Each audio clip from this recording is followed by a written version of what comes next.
Okay, this last one is the upper trap.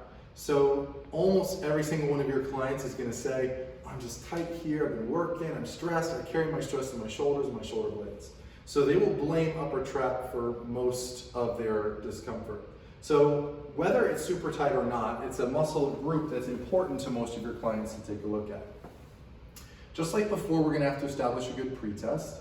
I do like with upper trap stretching and any of the other lat, pec minor to have the knees bent, just so that we don't have the back in an arch position. So having him bend his knees is a good start.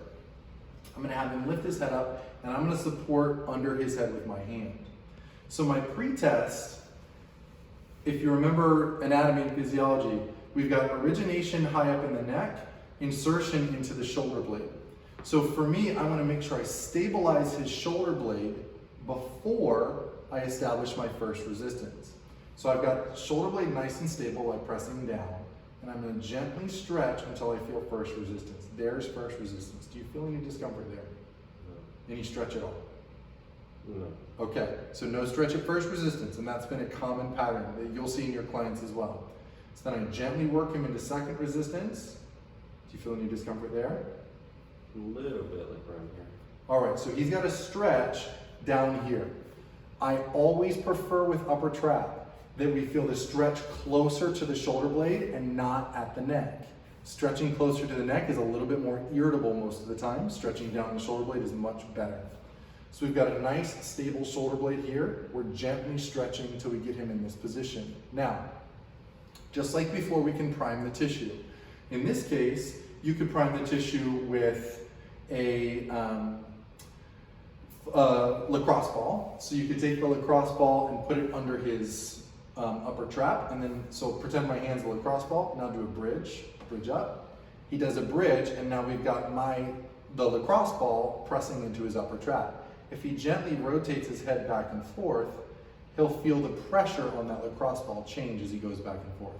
So that can be a really good tissue primer. Let your hips back down. You can also use a Theracane or some other sort of trigger point release to press into this tissue while he tilts his head back and forth, rotates his head back and forth, or moves his shoulder blade up and down. So if you press your shoulder blade down and then up, yeah.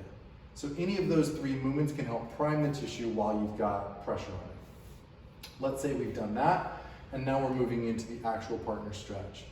Again, stabilize the shoulder blade, take them into that first resistance. The contract relax here, I want coming from the shoulder. So gently press your shoulder up into my hand, gently, gently, gently, and then relax. Again, in real life, I would hold that for 5 or 10 seconds. We're gonna give him a little bit of a break, and then we're gonna reestablish and take up that tension again. Gently press into my hand, and then relax. Again, it would really be 10 seconds. Take him into a slack position, and then reassess, okay? After you've done this, your retest, we're gonna see a significantly greater range of motion with less discomfort.